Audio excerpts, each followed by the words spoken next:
Jadi saya itu cuma berpesan untuk teman-teman semua, coba lebih mengeksplor dunianya. Jadi jangan hanya berpaku pada hal-hal yang monoton, coba dieksplor lagi. Contoh kecil aja kayak kalian mau ambil jurusan kuliah nih. Oke. Coba deh kalian eksplor. Siapa tahu kalian mau jadi ahli forensik. Nah, atau kalian mau masuk ke Badan Intelijen Nasional? Bisa kan?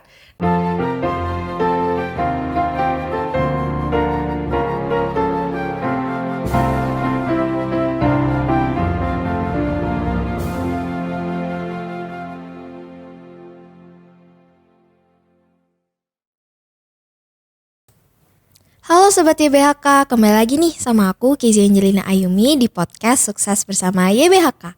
Di podcast kita kali ini, di episode yang ke-49, kita bakal berbincang-bincang atau mengobrol sesuai dengan tema kita hari ini, yaitu disiplin dan inovasi. Nah, biar obrolan kita hari ini makin seru dan tidak membosankan untuk beberapa menit ke depan, seperti biasanya dan seperti yang kalian bisa lihat di layar kaca kalian sekarang, aku nggak sendirian nih di studio ini. Di samping aku udah hadir narasumber kita hari ini yang kece banget, yaitu ada Kak Grace Liani. Halo Kak Grace. Hai Kezia, halo teman-teman semua. Nah, mungkin nggak perlu lama-lama lagi, Kak Grace boleh langsung memperkenalkan diri nih secara lebih lengkap ke teman-teman dan Sobat YBHK yang lagi nonton podcast ini. Oke, halo teman-teman semua, nama saya Grace Liani dan saya sekolah di Tarsi dari TK sampai SMA. Dan kebetulan saya sekarang bekerja sebagai exhibition guide di Marvel Studio Cinematic Universe. Wah, keren banget ya teman-teman.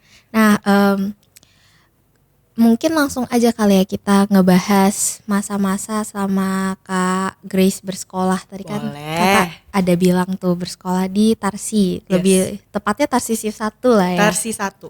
Nah, boleh nggak nih Kak kasih tahu alasan ke aku dan Sobat YBHK, kenapa sih Kakak memilih untuk bersekolah di sekolah Tarsisius 1? Oke, jadi ini tuh sebenarnya dari kecil kan ya. Jadi karena dari TK nih. Jadi saya tidak memilih, tapi orang tua saya yang memilih ya. Oke. Jadi kalau kata orang tua saya, Tarsi itu sekolahnya bagus. Dan kebetulan deket banget rumahnya ke Tarsi 1. Jadinya makanya milih Tarsi 1 dan bertahan dari TK sampai SMA gitu. Lama juga ya. Lama. Dari TK sampai SMA. Oke deh Kak, selama Kakak bersekolah itu pasti ada lah ya momen-momen atau memori-memori yang masih Kakak ingat sampai sekarang. Untuk di Tarsisius 1 itu sendiri, apa sih Kak momen-momen yang sampai sekarang masih Kakak ingat gitu atau berkesan?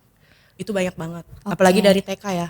Itu tuh Boleh. sampai guru-guru dari TK sampai SMA itu saya ingat. Oke. Ini kebetulan datang ke sini, nanti saya cari gurunya di TK-nya.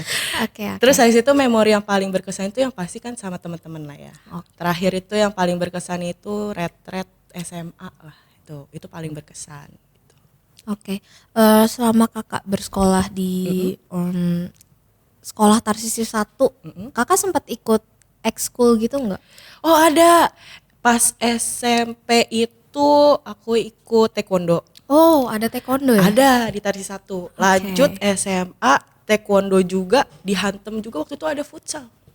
Futsal cewek. Ada sempet. Keren. Di Tarsi 1 sempet ada, tapi emang gak lama. Oke. Kalau untuk organisasi Kak ada sempat join OSIS gitu nggak? Ada. Oke. Saya kebetulan jadi bendahara pas SMA OSIS gitu. Berarti OSIS inti lah ya. OSIS inti. Kalau untuk cup sempet ngehandle cup gak nih Kak OSISnya? Ada juga. Waktu itu Tarsisius Cup ya, Tarsi Cup. Jadi itu kebetulan jadi bendahara juga. Oh my god. Bendahara. Jadi semua yang berhubungan dengan uang saya yang handle. Oke, Kak Grace yang handle ya. Iya. Berarti cukup bisa dibilang ramai lah ya. Ya. Masa-masa SMA-nya. Iya, betul.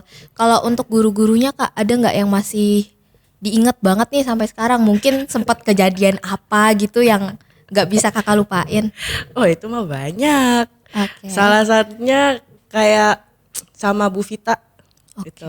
Waktu itu kalau misalkan telat jamnya Bu Vita nih, kita baru datang di lorong, Bu Vitanya juga baru keluar dari ruang guru nih. Oke. Itu kita kejar-kejaran. Jadi kalau misalkan siapa yang masuk duluan ke pintu kelas dikunci, nggak bisa masuk gitu. Oke. Jadi setiap pagi emang saya lomba sama Bu Vita. Kalau misalnya seandainya muridnya duluan yang masuk, gurunya nggak dikunciin Oh kan? enggak Tapi? dong, nggak bisa dong. Oke deh. Selama kakak bersekolah di sekolah Tarsisi satu itu sendiri, ada nggak nih kak nilai-nilai positif yang kakak ambil gitu? Oh itu banyak. Oke, apa tuh, boleh disebutin nih? Itu terdapat dalam jingle YBHK. Oke, Sabi nih Sabi. Semua nilai dalam jingle YBHK itu bisa diaplikasikan ke dalam kehidupan kalian sehari-hari. Oke, Nah, bener banget. Kalau misalnya dari jingle itu yang paling menurut kakak yang paling menjadi nilai positif tuh apa? disiplin, Oke. kedisiplinan itu paling penting. Itu penting banget. Oke.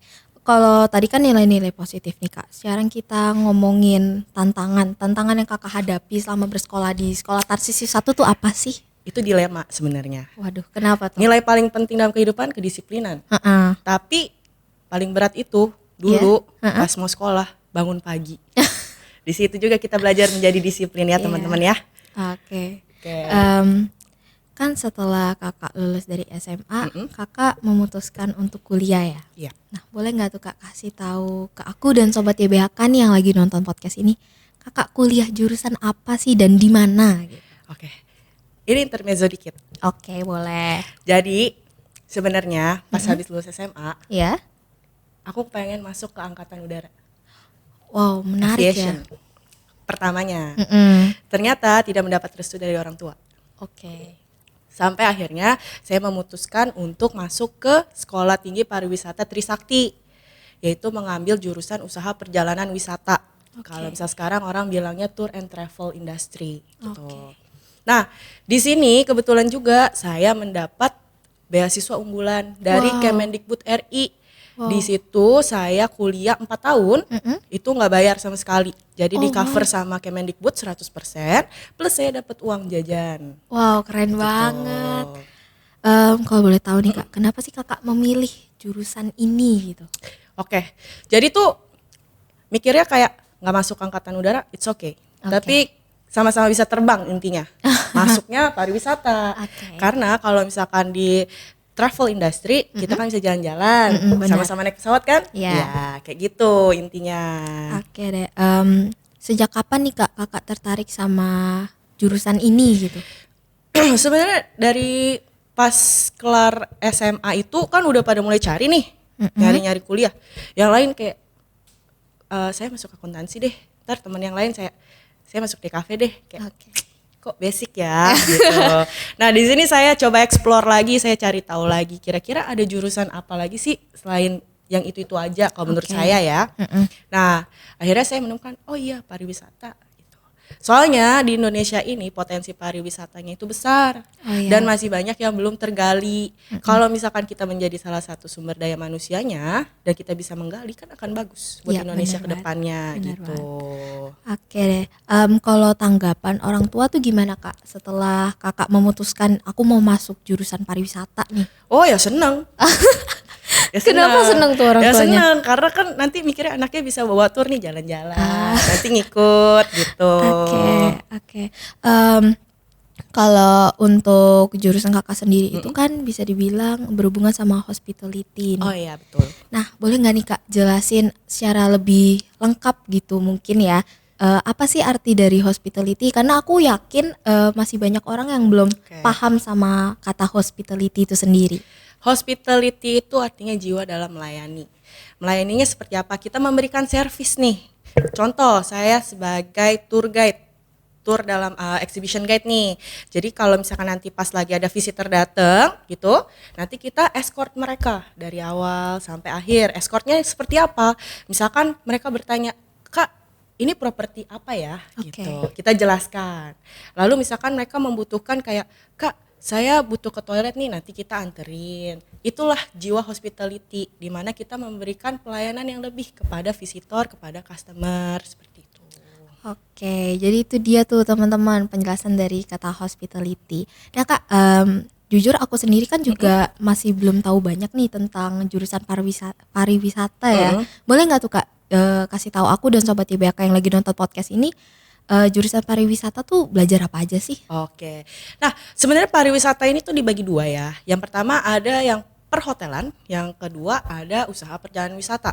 Kalau untuk perhotelan mereka akan fokusnya ke bagian dapur, lalu making bed misalkan, terus ke front office, itu untuk yang hotel. Oke. Tapi kalau kita untuk yang usaha perjalanan wisata, kita itu lebih fokus dalam membuat suatu produk perjalanan wisata Oke. gitu. Sama kalau untuk hospitality-nya itu kita ke tour guide, menjadi seorang tour guide itu dalam dunia pariwisata gitu.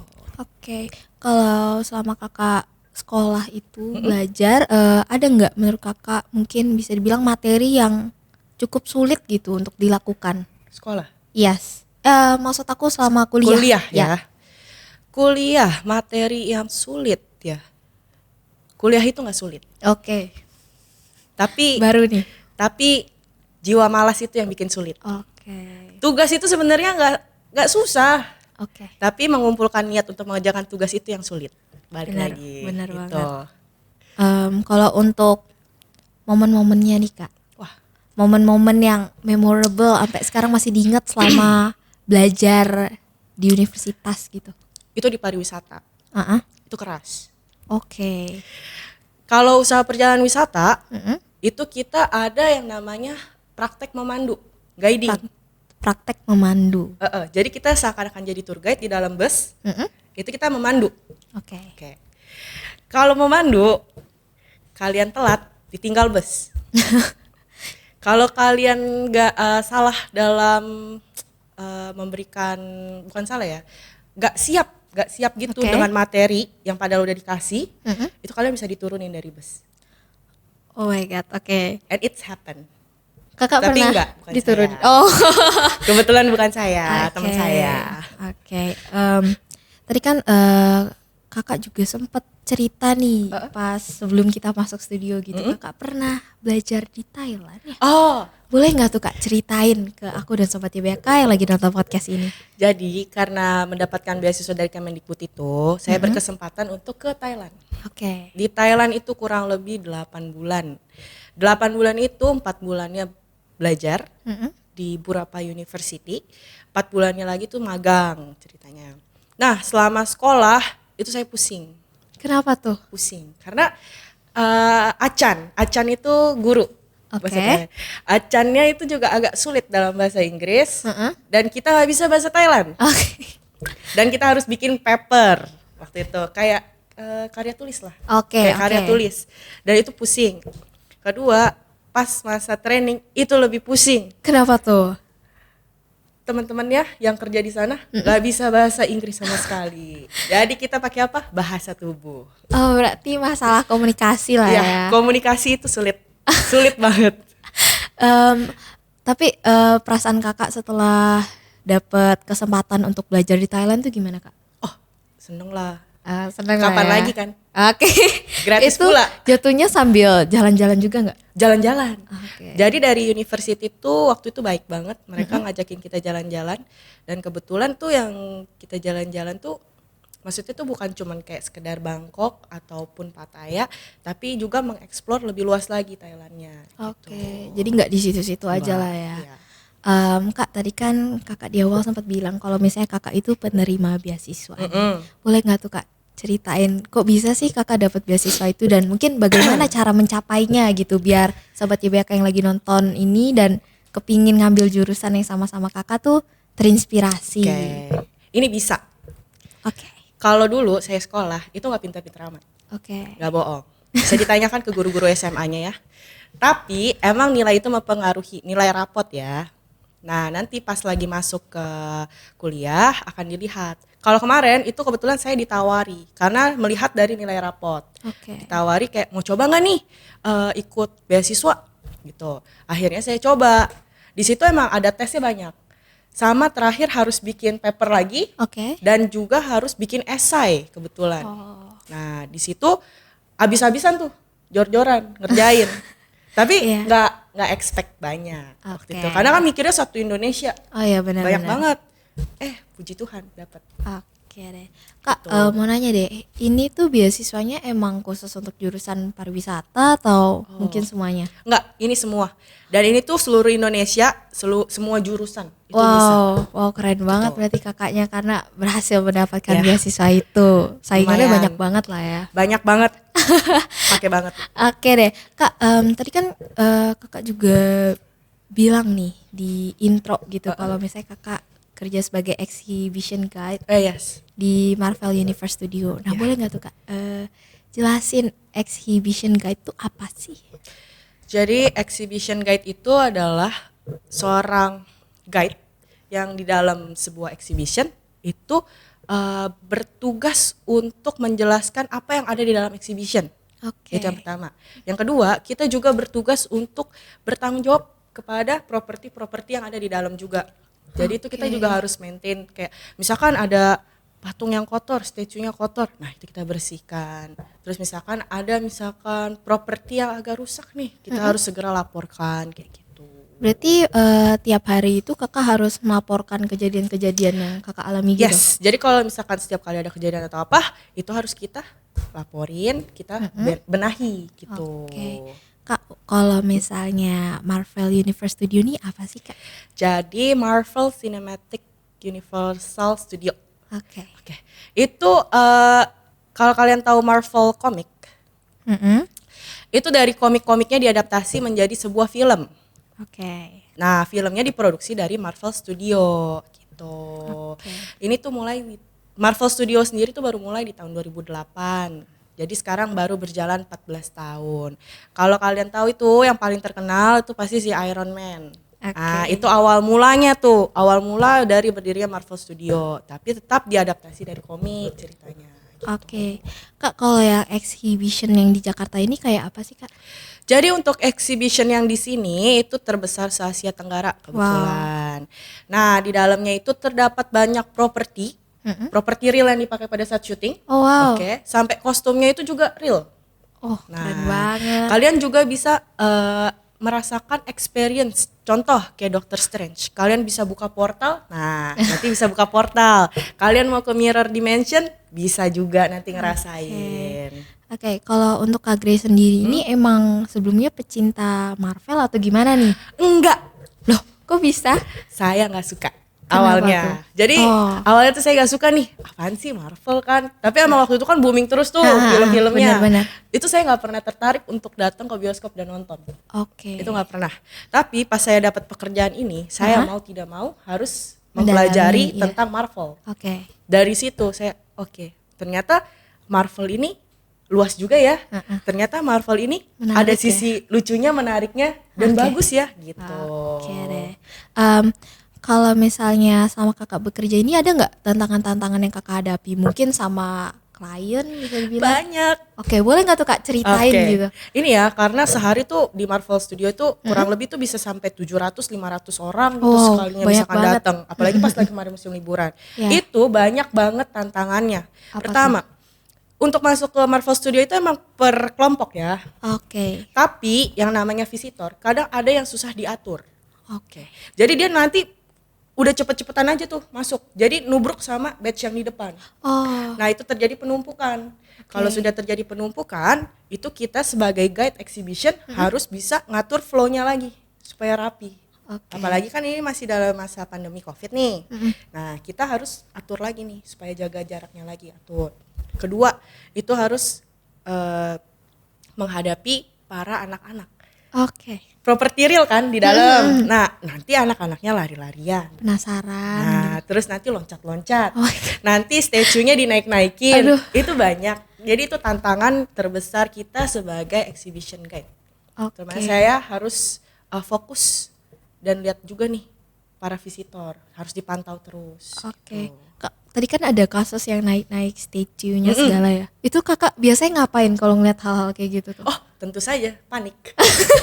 Panik ya, Panik. karena kalau misalnya rusak pasti jadi tanggung jawab. Iya kan? dong, kan tanggung jawab saya sebagai exhibition guide. Tapi tetap pas lagi panik-paniknya tetap harus ditegur. Oke. Gitu.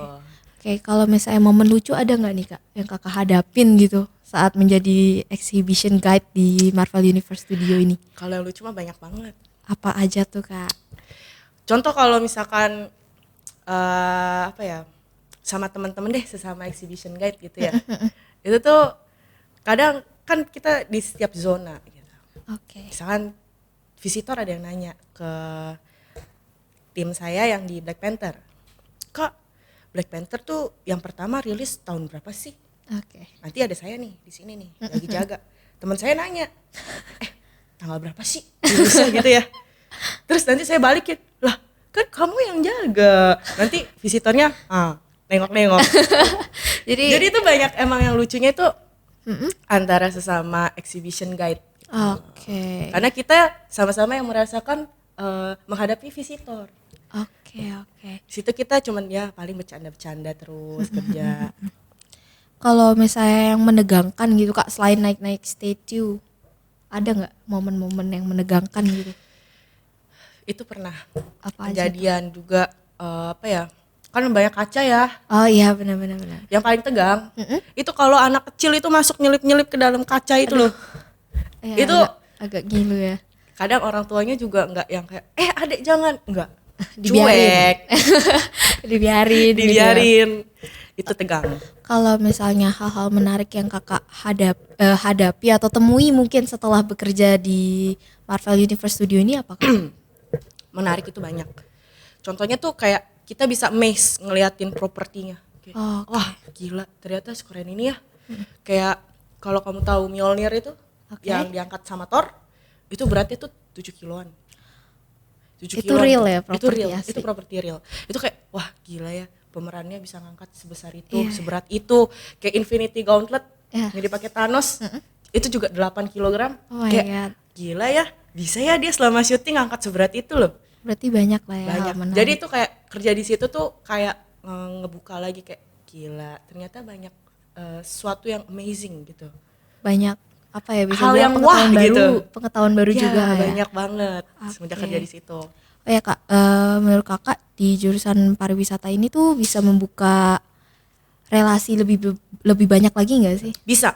Karena ya pariwisata dan event itu adalah satu hal yang sama. Oke. Jadi aku ambil jurusan pariwisata, aku kerja sekarang di dunia event jatuhnya.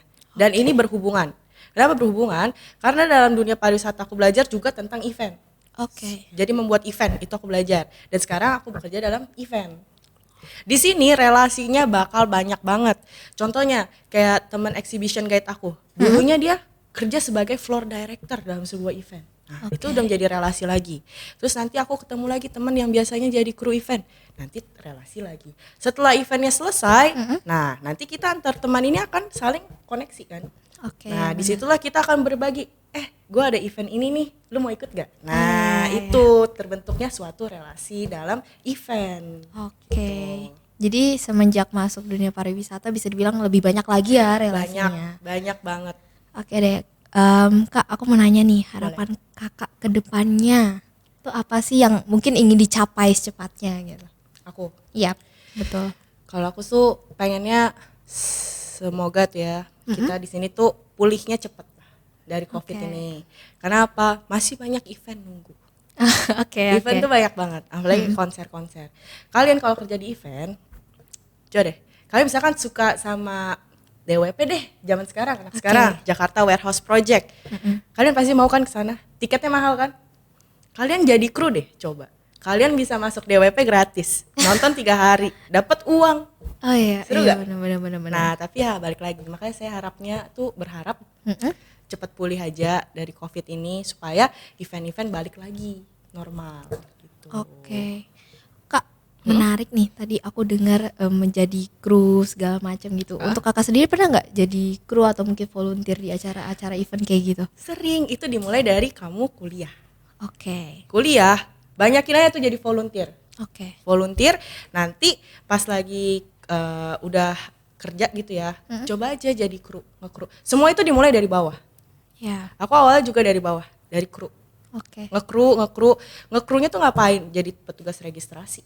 Ada nge-scanning tiket. Oh iya, iya. Nah, terus nginputin data, registrasi. Itu semua bagian dari event. Dan dimulai aja dari bawah. Mulai aja dulu katanya. Oke. Kayak gitu. Oke deh. Terakhir nih Kak, sebelum kita tutup kali ya. Ya. Boleh nggak nih sampaikan pesan-pesan gitu ke adik-adik dan sobat YBHK yang nonton podcast ini, atau mungkin yang pengen ngambil jurusan yang sama nih sama Kak Grace gitu. Jadi saya tuh cuma berpesan untuk teman-teman semua, coba lebih mengeksplor dunianya. Jadi jangan hanya berpaku pada hal-hal yang monoton, coba dieksplor lagi. Contoh kecil aja kayak kalian mau ambil jurusan kuliah nih. Oke. Coba deh kalian eksplor. Siapa tahu kalian mau jadi ahli forensik. Nah, atau kalian mau masuk ke Badan Intelijen Nasional, bisa kan? Nah, coba lebih dieksplor lagi, lebih banyak, karena masih banyak hal-hal yang kalian belum ketahui. Coba Ya, dieksplor aja intinya. Oke, berarti jangan takut untuk mengeksplor Betul lah banget, ya. betul. Jangan takut untuk mencoba juga. Betul. Oke deh, mungkin itu aja kali ya podcast kita kali ini. Terima kasih untuk Kak Grace yang Ya. sudah membagikan kisah, pengalaman selama bersekolah di SMA Tarsisius 1, Ya. dari TK malah ya. Iya, dari TK. Terus kuliah, badan bekerja juga Iya. gitu. Dan aku juga mau ngucapin terima kasih banyak buat Sobat YBHK yang udah nonton dari awal sampai akhir. Saya Kezia Angelina Ayumi dan Saya Grace Liani. pamit undur diri, sampai jumpa di episode selanjutnya. Dadah.